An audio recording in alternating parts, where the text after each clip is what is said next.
Hello, everyone. Welcome to the Itch and Scratch Show. I am your host, Shikha Singh. Today, we have a very interesting topic that I feel is going to be useful for most of us here, especially the working professionals. We are going to talk about how to establish boundaries with your employer or your coworkers. We will also talk about work life balance and how to avoid burnout. So tune in and let's get started. Our guest today is Sara Mooney. She is a neurospicy nerd from the middle of nowhere. Sarah has been an amazing coworker in the past, and she is now a QA manager for a reputed firm in North America.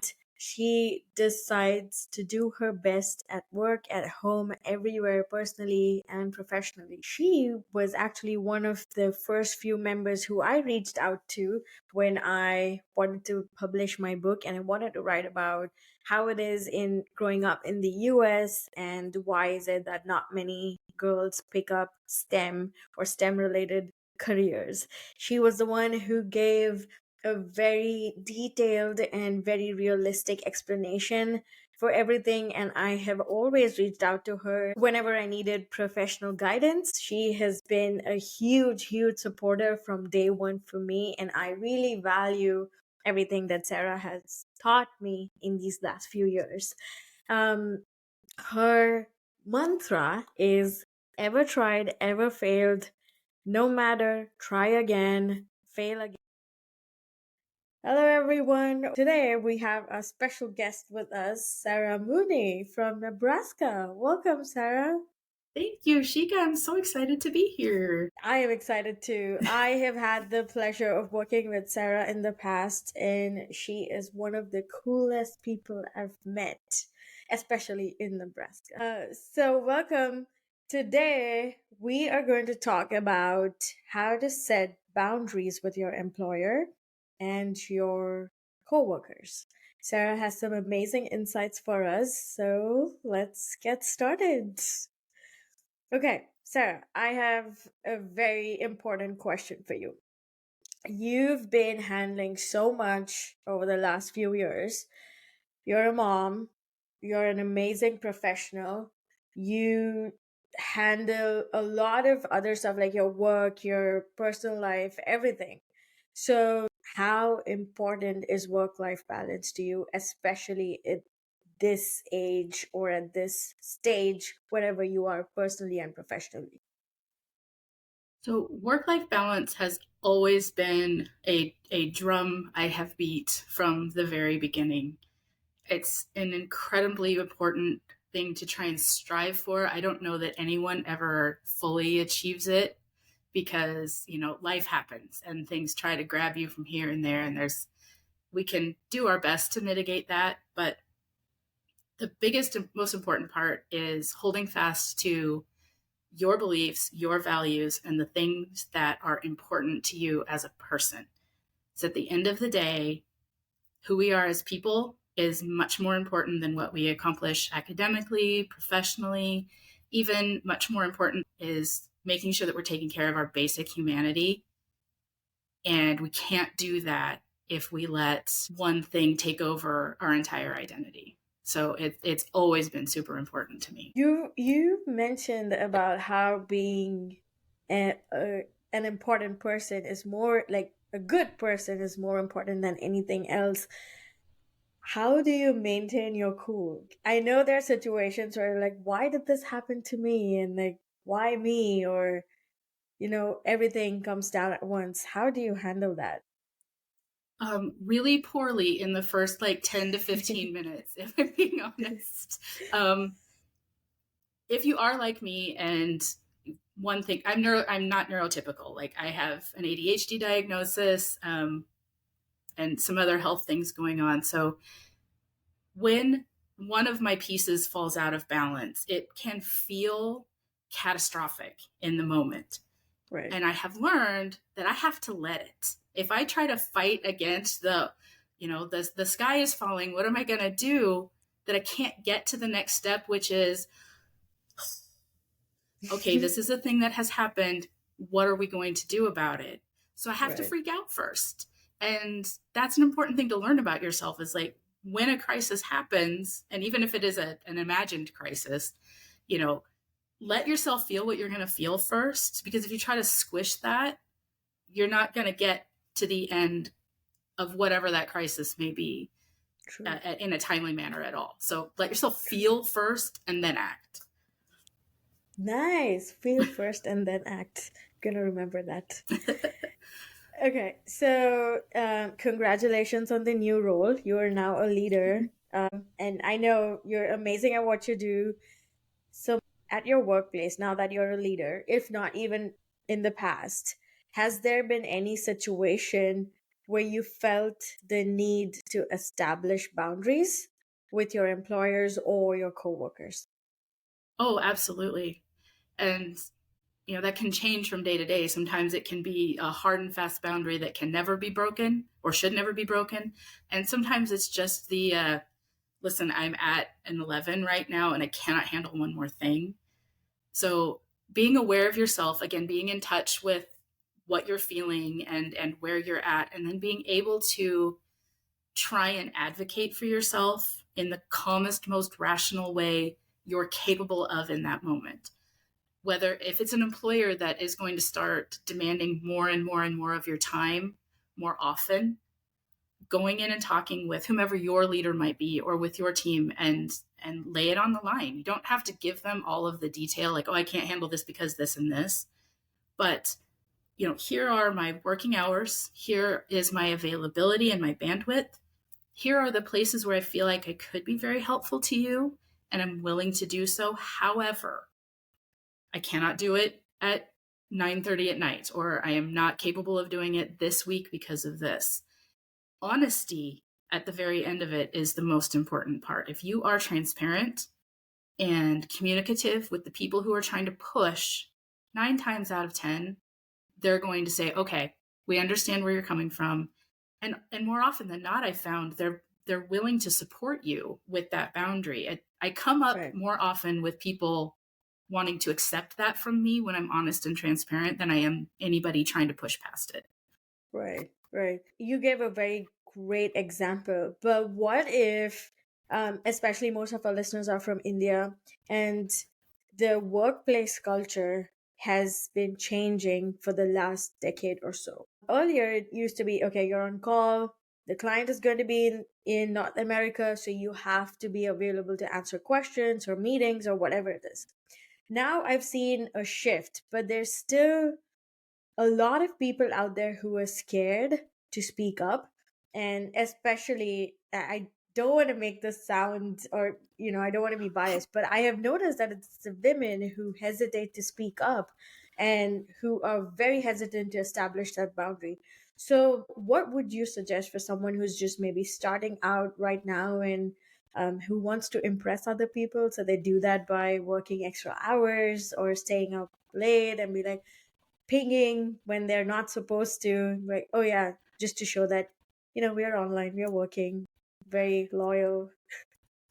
I have seen that. I've been so happy to work with and learn about different cultures. Especially in the tech space, I get to work with lots of people who are coming at me from different ways of thinking, and I have noticed that, especially with a woman in particular. She's on my team and she's not quite my age, but she's not, I would not consider her a millennial at all. Um, Helping her understand that the expectation here with what we are doing and who we are is that she's a person first and she gets to be an employee second. I also Right. recognize that runs exactly antithetical to everything she's ever been taught and everything she's ever known. And it's hard. And in trying to lead her, I try to be very, very vocal with, I understand this is difficult. When this gets difficult, please talk to me. I would say for young professionals, go back to the honesty thing. When you are giving of yourself, make sure that it's coming from a place of passion and not from a place of, this is the thing that I have to do. Right. And be transparent. Be willing to say, I would love to be there for our clients 24/7. I'm excited about this. However, I also have this, and this that I must take care of personally. How can I still be available and effective in a way that's helpful to our clients without taking away time from my friends, my family, my hobbies, these things that make Right. me a person? Right. And also remembering that at the end of the day, none of us are going to stay at the same company for very long anymore. That has gone. Yeah. And when you yourself are easily replaceable, remember that you can replace them just as easily. You are a talented, smart, strong person. If this doesn't fit, don't be afraid to go find one that does. It may take some time, it may be arduous and frightening, but go find a place that will value your humanity first and your talent second, Wow. and keep working until you find it. That's so cool. That's so awesome. See, I never thought of it that way. I only read things and I only thought about that first part of that sentence that you just said, you are replaceable. But my mind never went in that direction. Like, oh yeah, they are replaceable too. See, that's so cool. I wish everybody had managers and leaders like you, Sarah. That would be so amazing. Oh gosh. I have to say though, I've taken a lot of this. I'm Gen X. I'm very firmly Gen X. Right.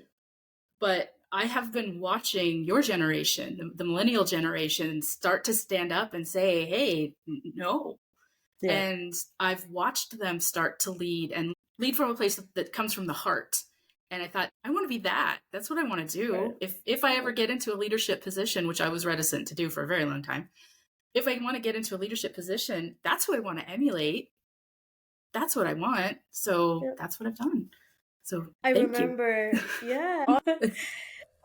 But yeah, I mean, I think we just start to prioritize work so much, and especially if the work culture is, I don't want to use the word toxic, but if it's, the type where you are supposed to be available 24/7, or because you are in a role that is super crucial and you're responsible for the releases, whatever, irrespective of whether you're on call or not, you feel obligated to reply, especially to those messages, even when you don't want to, and even when you're focusing on your hobby or you're watching a movie with your family, whatever.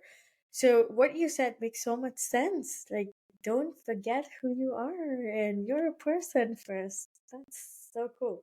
So you mentioned about millennials, and thank you on behalf of all the millennials. I'm gonna thank you for that. So how do you think Gen Z and millennials are handling the workplace boundaries, which you feel your generation didn't do a better job of it? I am so proud of you guys. And I don't want that to come off as very condescending, because that's not meant that way. I think that as we age, we can fall into a trap. I've seen it with the generation before me. They started out with the peace love movement, and that during the 60s and 70s, it was so free and all of that. And I've watched them become the generation before. Yeah. And so I think, with all of the 10 minutes of thought that I've done on this and zero research, I think what happens is as we get older, we stop kind of finding new people to be with at a certain point. We find our friend group, we find our found family, and you get stuck in an echo chamber. And an echo chamber will be the death of anything creative and anything forward moving. And it needs to be avoided at any cost if we can. And what I think I'm so excited to watch, especially on social media, watching Gen Z, watching millennials say, no, you know what? We are going to stay connected. We're going to stay present within not just our own community, but the global community as a whole. Yep. And so I think what is happening now is because you guys are reaching out and building communities across all kinds of lines, that you're constantly being shown different ways of thinking, different ways of working, different ways of doing. And it's helped you sidestep some Yes. of this entrapment of growing older, which, is, if you can avoid growing older without the absolute avoidance of growing older, I highly suggest it. Stay as young as possible, even if it's just in here.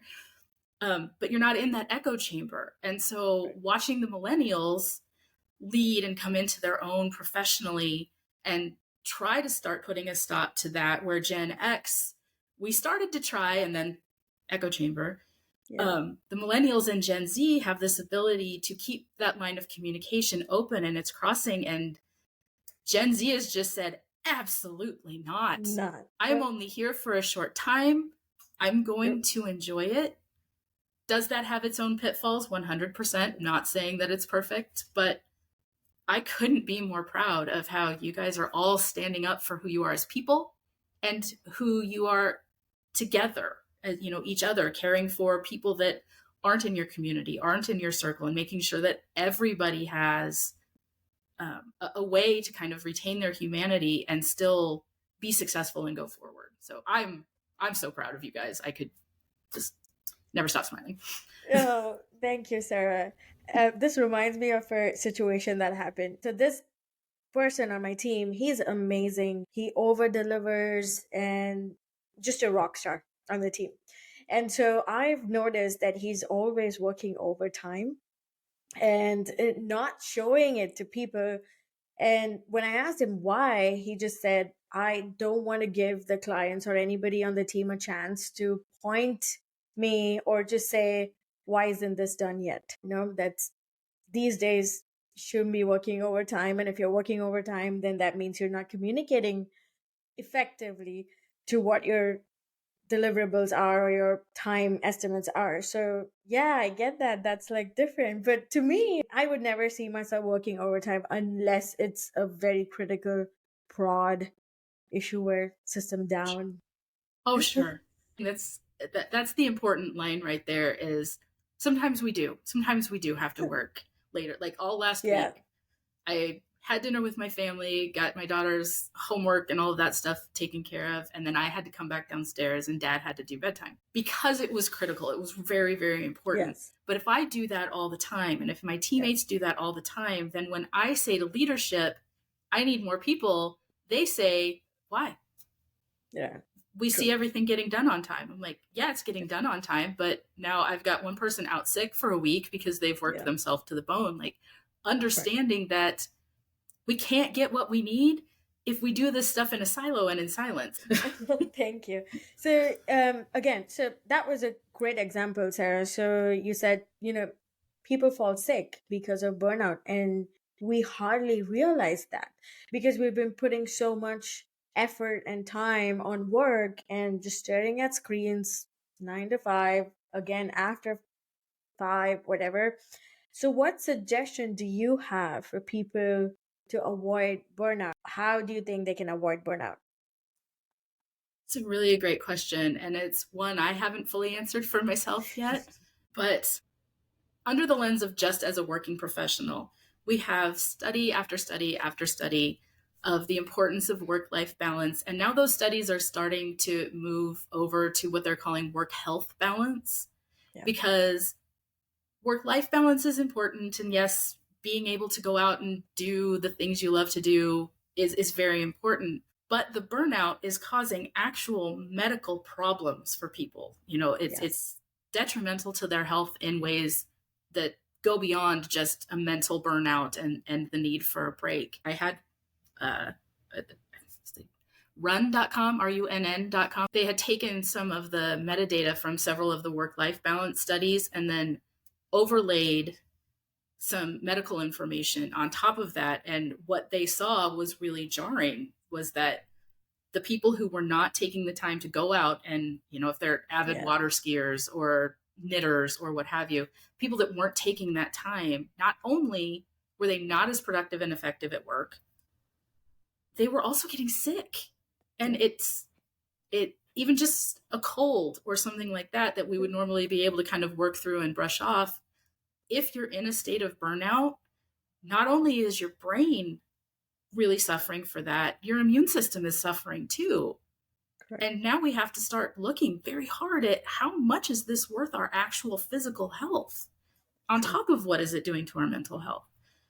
So, my advice is again, go back to your humanity. What is it that makes you you outside of the letters after your name or the title on your email signature? What is it that makes you a person? And is it a mom? Deep. Are you a mom? Then go be a mom. But even that, being a mom, being a pet parent, being in a relationship of any kind, you're a caregiver, regardless of whether you're a parent. And you cannot give proper care to the people that you love in your life if your cup is empty. True. It's it's the 100%. oxygen mask in the airplane again. Make sure that yours is on. Make sure that your cup is full, and do those things that you as a person like to do with just yourself, and then start to branch out. Make sure that you're doing the things that you like to do with the people that you love or with the animals that you love. And so making sure that you're present for yourself so that you can be present for them, all of that is going to make you a happier person, and it's going to make you a healthier person, both physically and mentally. And Yep. that is going to make you a top performer at work. End of sentence. Perfect. Perfect. Perfect. Ren, those were some deep thoughts. Who are you outside your email signature? Oh my God. That is wow. Wow. That's so deep. That makes you think. I know, like, I brought this up several times in my posts and my videos and everything. I know that makes you think. Okay, we've had this amazing conversation, Sarah, and some amazing insights, some very deep thoughts. But before we end, I have one last question. What's your biggest pet peeve? Oh, golly. I have so many of them. Poorly made cups of tea. Oh, Absolutely. yes, the tea Absolutely. obsession. Yes, poorly made cups of tea. If you don't know how to make it and you want to give me tea, that's beautiful. And I will accept it and I'll be so glad. But if you know me at all, learn. Like I get mad at a certain um, coffee empire with a green logo because for all that they try to do, they cannot brew a decent cup of tea, and it's not that hard. I also, professionally, my biggest pet peeve, and I think you'll understand this too, is the phrase, it works on my machine. Yeah. Oh, yes. That Like, every that's QA great. has heard every time. Like, great, it works on your machine. I'm so glad we'll ship your machine. Can we make it work on everybody's machine, please? Wow. Yes. And I know, right? Like, it's ingrained in their veins. The first thing, hey, this is not working. Like, it's working on my machine. Like, Great. Did you textbook pull down locally? Are you having QA101. all of the other problems that production has? No, you don't. Wow. That's. Calm myself Oh, down now.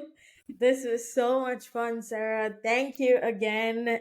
I am so glad. I'm so happy that we got to have this conversation, and I actually learned a lot from this. Think who you are outside of your email signature. Wow. I, We make that shirts. is so cool. I know, right? All right. Thank you so much, Sarah. Thank you. It was a pleasure having you on the show. Thank you so much for having me. It's been very enjoyable. And continue to go forth and kick butt, Shika. I'm so proud of you. Will do. Thank you. Thank you so much. Right. Thank you everyone for tuning in, and thank you for watching this episode of the Itch and Scratch Show. As always, keep growing, keep glowing, and love yourself. This is your host, Shika Singh, signing off. Bye bye.